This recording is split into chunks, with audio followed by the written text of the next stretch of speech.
Jesen i zima često znaju biti pravi izazov za sve nas koji volimo biljke, pogotovo one osjetljive na hladnoću poput citrusa, maslina, lovora ili nekih drugih tropskih vrsta.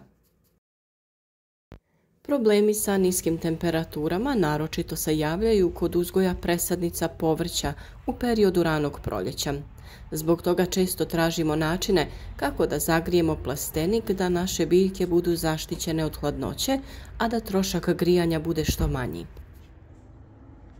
U našem stakleniku je velik broj citrusa koji još uvijek ne prestaju sa cvjetanjem i stvaranjem novih plodova.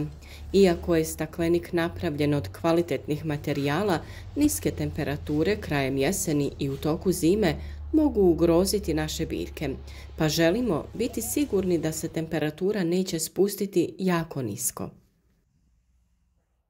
Za zaštitu biljaka od hladnoće često koristimo namjenske izolacijske materijale, međutim oni ne mogu spasiti biljke od izmrzavanja bez nekog izvora topline. Često koristimo različite grijalice i peći, a ove zime ćemo u kritičnim i hladnim periodima koristiti grijač koji kao energent koristi dizel gorivo. Ovakvi grijači inače se koriste za zagrijavanje šatora, kućica za kampiranje, raznih zatvorenih prostora, a veliku primjenu imaju za zagrijavanje kamiona. Sjetite se samo u proljeće kada naše mlade sadnice povrća moramo zaštititi od mraza koji se javlja preko noći. Uređaj koji bi sam automatski zagrijavao prostor kada bi se temperatura previše spustila bio bi odlično rješenje. Upravo ovaj dizelski grijač marke Vevor je takvo rješenje.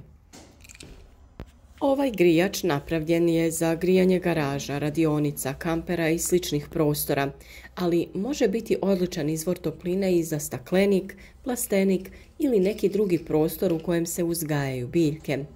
Radi na način da u njemu izgara dizel gorivo i na taj način stvara veliku količinu topline.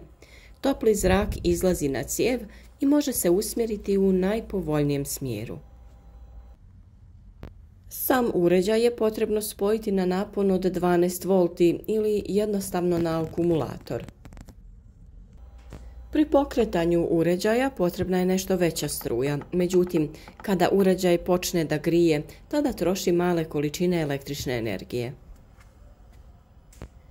Bitno je naglasiti da moramo obezbijediti otvor za ispušne plinove. Na taj način u prostoru ostaje samo topli i čisti zrak, pa je ovaj način zagrijavanja siguran i zaista praktičan. Uređaj se može postaviti i izvan staklenika, pri čemu obezbjeđujemo dotok toplog zraka u unutrašnjost prostora koji želimo grijati. Budući da uređaj ne zauzima puno mjesta, mi smo se odlučili da ga postavimo unutar našeg novog staklenika. Najvažnije je da temperatura unutar staklenika ne padne ispod 5 do 7 stepeni, jer ispod toga citrusi mogu biti oštećeni, a često i biljke ostanu bez listova. Ovakav sistem grijanja omogućava da i tokom najhladnijih noći zadržimo stabilnu toplotu i spriječimo izmrzavanje biljaka. Unutar uređaja nalazi se rezervoar u koji staje 5 litara dizel goriva. Sama potrošnja goriva nije velika i kreće se između 1 decilitra do 3 decilitra u satu, ovisno o temperaturnim vrijednostima. Zagrijavanje prostora sa samo 1 litrom goriva može potrajati i nekoliko sati. Za naše prostore u kojima uzgajamo biljke, bitno nam je da se uređaj sam pali po potrebi. To nam omogućava termostat koji očitava i prikazuje trenutnu temperaturu na LCD ekranu. Moguće je podesiti temperaturu od 8 do 36 stepeni Celzijusa. Pored toga, uređaj možemo pokrenuti sa daljinskim upravljačem, ali i mobilnim uređajem preko Bluetooth veze. Ovo je odlično rješenje jer na mobilnoj aplikaciji možemo pratiti i trenutnu temperaturu u prostoru. Sama temperatura koju želimo održavati treba da bude iznad 5 stepeni Celzijusa, a za bolju izolaciju ispod krovne konstrukcije postaviti ćemo i agril platno koje ima ulogu da zadrži topli zrak. Snaga ovog grijača je 8 kW, što će biti sasvim dovoljno za zagrijavanje našeg staklenika.